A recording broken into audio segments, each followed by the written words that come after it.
At the time I was in the service, I was a radarman second class. My name is George R. Trecarten. On the bridge is very quiet.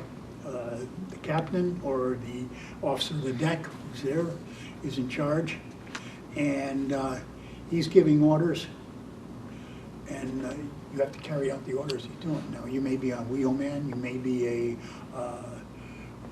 just a watch on a watch. I was in the radar group, so I was down below where they were, and we were telling them what's in front, what's in back, what's there, what's there, and you know, and then below us was the sonar, and they were telling them if there's any contacts. So we knew everything that was going on all the times, and you had to keep the bridge completely and knew exactly where everybody was and how they were doing.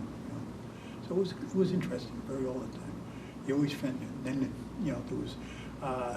As the end of my tours came up, they came out with the electronics, where we were tracking other ships and stuff by their electronics, and that was new. And I got to be in that for a while, and that was great. I mean, I could tell you which ship was just by listening to it, because they all have a special way of working. No two ships act the same way. It was fun. You know, I enjoyed it. I don't know if I'd enjoyed it if we were fighting, but I enjoyed it. I was lucky. We never got into any skirmish or anything. I think the worst thing we had was the Cuban crisis, and that wasn't going to go anywhere because they couldn't fight. They didn't have what they needed to go against us. That was funny because when that started, we weren't going to Cuba. We were coming in from the North Atlantic, coming back in. Two of the ships we were with had already docked, and we were getting ready to go.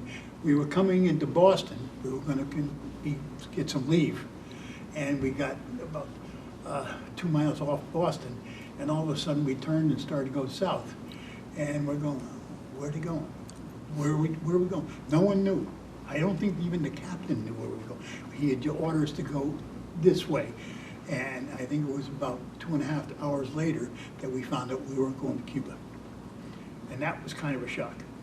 You know, you say, you never want to go to war, but when you want to go to war, you want to be ready.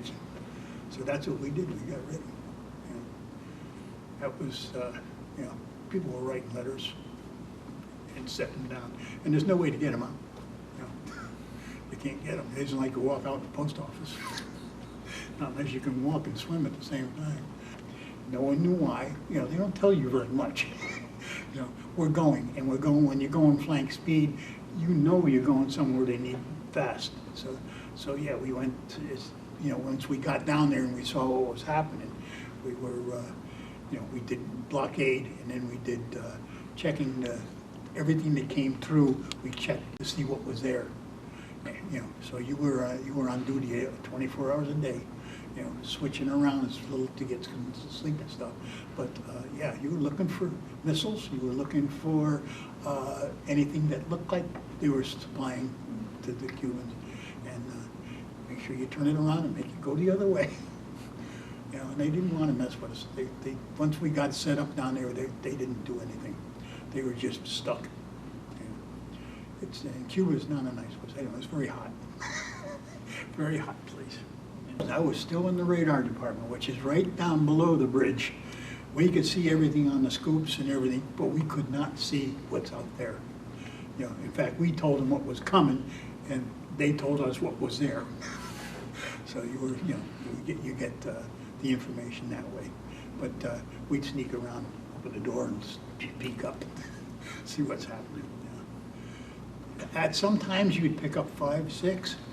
And we always could put a squadron. A squadron is 4 destroyers. And then they could break you down to 2, depending on what they were doing. And so they would send us to certain parts, and we'd all control each other, what's going on. And that's what we did. That's what we did during the blockade. That's why Cuba never got what they wanted. You know, because we were there. Every time they turned around, there was one of us looking at them. And that was, they didn't want to get in that. Saratoga,